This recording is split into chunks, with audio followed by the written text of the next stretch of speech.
Dia, gente, sejam bem-vindos. Estamos no capítulo 31 de Isaías, avançando rapidamente. Já passamos da metade da Bíblia, é isso. Esse é o início, esse é para onde estamos caminhando. E hoje nós vamos continuar o nosso papo sobre confiança em Deus, fé. Vamos expandir a nossa fé com o que Isaías tem para nos dizer. Amém? Come on, babies. Vamos começar orando ao som de Fernandinho e Gabriela Rocha. Me leva. Amém, Jesus. Obrigada, Pai. Obrigada por mais uma semana que se inicia em Tua presença. Nós consagramos, Deus, tudo a Ti, toda ela, todos os nossos pensamentos, atitudes, tudo que formos fazer, Deus, que possamos perguntar primeiro ao Senhor se é da Sua vontade, sem achar que nada é bobagem, sabe, Deus, mas sabendo que o Senhor tem algo para cada coisa, então uma resposta, um direcionamento. Então eu quero colocar diante de Ti, Deus, para que nós possamos expandir o nosso conhecimento a respeito disso, a respeito de fé, a respeito de confiar em Ti. Fala conosco através dessa palavra. Em nome de Jesus é o que oramos e te pedimos. Amém? Vamos. Então vai dizer o seguinte no capítulo 31. Ai dos que vão para o Egito procurando ajuda. Eles confiam num povo que tem muitos cavalos e carros de guerra, num país que tem cavaleiros valentes, mas não confiam no Santo Deus de Israel. Não pedem ajuda ao Senhor. Porém, o Senhor é sábio, sabe fazer com que a desgraça venha. Ele sempre cumpre o que promete. Por isso, ele ficará contra os que praticam o mal, contra todos os que ajudam as pessoas perversas. Os egípcios não são deuses, eles são apenas seres humanos e os seus cavalos são apenas animais mortais. Não são espíritos imortais. E quando o Senhor levantar a mão para castigá-los, todos cairão mortos de uma só vez. Tanto o Egito, a nação forte, como Judá, a nação fraca. Então, aqui vai falar pra gente sobre confiança. Por quê? Porque naquele tempo, o Egito, ele sempre foi uma potência mundial, sempre foi assim, uma grande nação, uma nação que ali abastecia outros povos, né? Enfim, eu nem vou achar, sério, pra mim os Estados Unidos, pelo visto, não se compara ao que era o Egito nessa época. Então, os israelitas, enfim, o povo ali de Judá estava começando a ficar com medo. E ao invés de buscar o Senhor, Deus deles, que deu a terra para eles começaram a buscar a ajuda do Egito. Eles começaram ali a ir atrás do Egito para socorrer. Lá, nos ajude aí com alguns cavalos, com alguns carros de guerra. Ajuda a gente com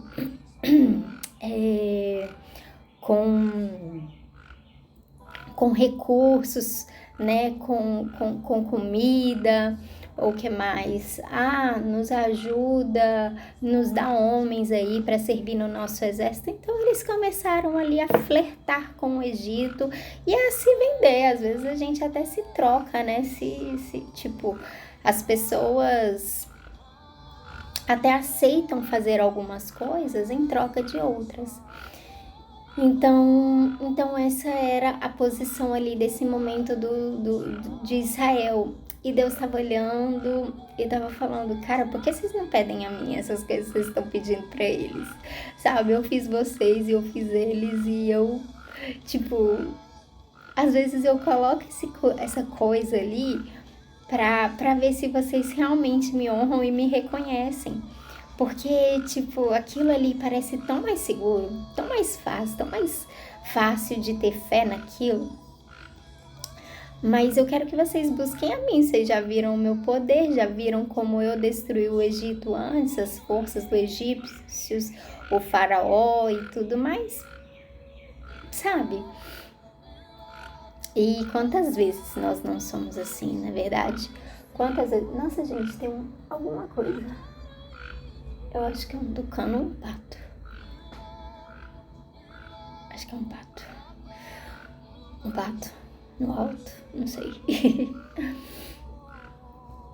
Então, quantas vezes nós também, né, não flertamos com outras coisas, confiamos em outras coisas. E pode ser coisas grandes e pode ser coisas pequenas. O meu exemplo mais claro, assim, é porque, olha só, eu confio uma coisa muito grande ao Senhor, que é a minha família. Eu creio que Ele vai fazer, eu creio que Ele pode fazer. Mas, às vezes, eu preciso demonstrar no micro, em pequenas coisas. Como eu faço isso? Às vezes, eu preciso fortalecer a minha fé da seguinte maneira. Eu vou...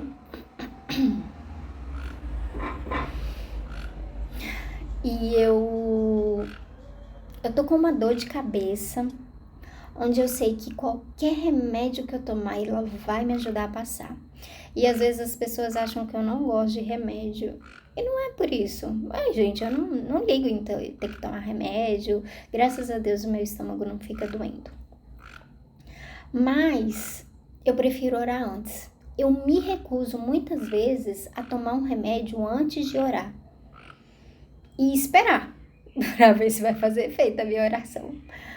Não é que sempre o Senhor vai responder e vai curar, mas a maioria das vezes eu orei e a dor de cabeça passou, ou qualquer outra dor, entendeu? Ela passou antes mesmo de eu tomar qualquer remédio. E provavelmente eu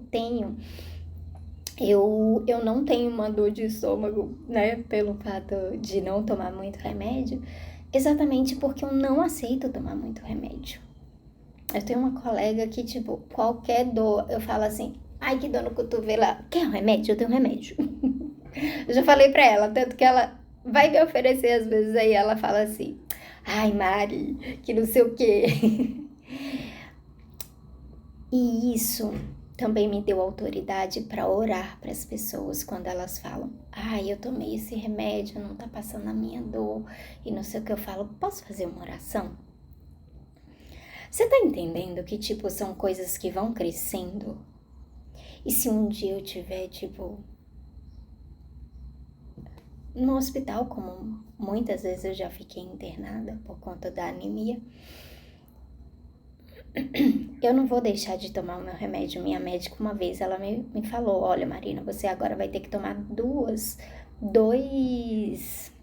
cápsulas do remédio que você toma. A gente precisa controlar a sua anemia. E aí eu virei e a princípio eu me recusei. Mas aí depois as minhas taxas foram caindo e eu vi que era necessário tomar um remédio. E eu virei e eu falei, pode receitar que eu vou tomar. Toda vez que ela quer fazer qualquer coisa, ela fala, você tem restrição por causa da sua religião, né? Então, assim, sabe o que é confiar quando é que você confia no micro e isso vai crescendo até mesmo para as outras áreas da sua vida? É assim que a gente começa a expandir a nossa fé, a expandir o nosso conhecimento e a nossa confiança a respeito de Deus. Sabe, quando a gente entrega nas mãos do Senhor algumas coisas das quais estão ali ao nosso alcance ainda. Porque tem coisa que já não vai estar mais no nosso alcance, a gente vai estar desesperado demais para de última hora virar e confiar no Senhor. Alguém que a gente nunca confiou antes. Entendeu? Então, assim, esse é meu compartilhamento de fé. Porque eu me acho uma mulher de fé. Eu me acho. Certa vez eu tava numa roda de amigas e a gente tava falando sobre ter filhos. E nisso a gente compartilhando ali, as meninas, eu não quero chegar, não sei que idade, que não sei o que, eu falei, não sei o que aconteceu, não sei o que a gente estava falando, mas eu virei e falei, oxe, qualquer coisa a gente faz que nem Sara, rapaz, que não sei o que teve filho aos 90 anos. Não, Marina, aí também é demais, aí também eu não quero, se Deus quiser, Ele é quem sabe.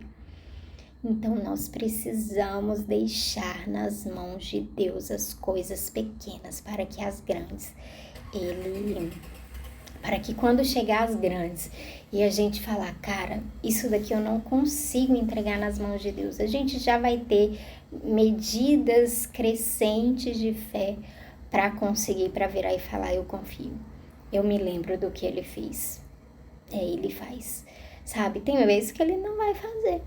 E aí também é você confiar de que Ele está no controle, de que Ele sabe de todas as coisas. Então aqui é isso. Então aqui os israelitas, eles estavam diante de um exército vindo contra eles, talvez, da fome tomando, das coisas acontecendo. E eles estavam, eu preciso pedir ajuda para alguém. Sabe, se Deus não tá vindo me socorrer, Ele não vem mais. Eu preciso fazer algo da minha mão. E Deus estava dizendo, eu quero socorrer vocês, mas eu preciso que vocês fortaleçam. Entendam, clamem a mim. Era isso que Deus estava falando aqui. Então, continua dizendo.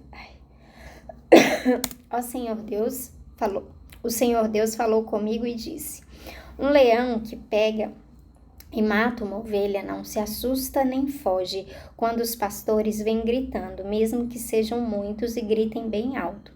Assim também eu, o Senhor Todo-Poderoso, não me assustarei quando descer para lutar no Monte Sião. Como uma ave fica voando por cima do seu ninho para protegê-lo, assim eu, o Senhor Todo-Poderoso, protegerei Jerusalém e salvarei a cidade e livrarei o meu povo.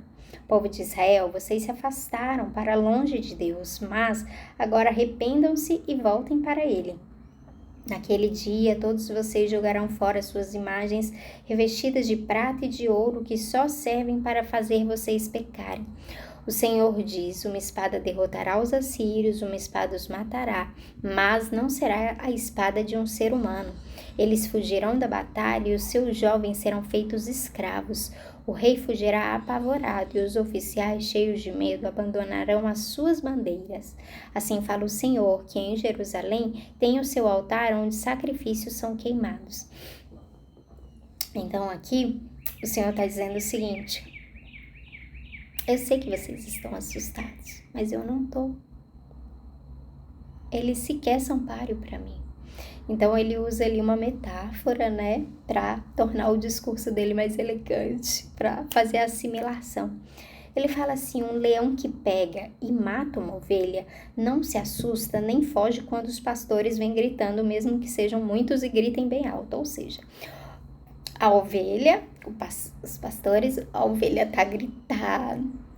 tá sendo ferida por um leão. E vem os pastores com pau, pedra para atacar aquele leão. Ele vai olhar e vai falar, vocês estão brincando? Os pastores nem vão ser doidos, né? E o leão tá lá. Eu arregaço vocês em uma só patada. Então, ele não tá com medo, sabe? O nosso leão, ele não tá com medo. Então, ele continua dizendo, assim também eu, o Senhor Todo-Poderoso, não me assustarei quando descer para lutar no Monte Sião. Como uma ave fica voando por cima do seu ninho para protegê-lo, assim eu, o Senhor Todo-Poderoso, protegerei Jerusalém. E eu salvarei a cidade e livrarei o meu povo.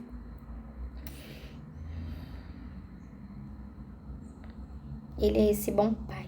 Nós precisamos confiar que Deus, Ele é um bom pai.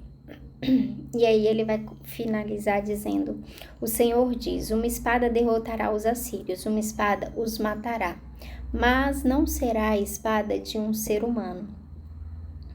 Eles fugirão da batalha e os seus jovens serão feitos escravos. O rei fugirá apavorado e os oficiais cheios de medo abandonarão as suas bandeiras. Assim fala o Senhor, que em Jerusalém tem o seu altar onde sacrifícios são queimados. Então, aqui ele está dizendo que os assírios, eles fugiriam. E eles ficam, caraca, Senhor, tipo, beleza, então Deus vai nos dar força para lutar. E ele fala, não, ele não vai fugir por conta de uma espada de um ser humano. Então, ele está falando que as nossas guerras espirituais são diferentes. As nossas guerras, as batalhas que travamos, elas são vencidas de uma maneira diferente. Não é com a nossa força, não é com a nossa capacidade, não é com a nossa inteligência, não é com a nossa estratégia. Algumas vezes o Senhor vai usar isso, né? Como a gente viu várias vezes lá em Gênesis, Êxodo, enfim, Levítico, Juízes, todos esses. Amém? Nosso tempo acabou. Boa semana para vocês, com uma semana de muita fé. Amém. Tchau.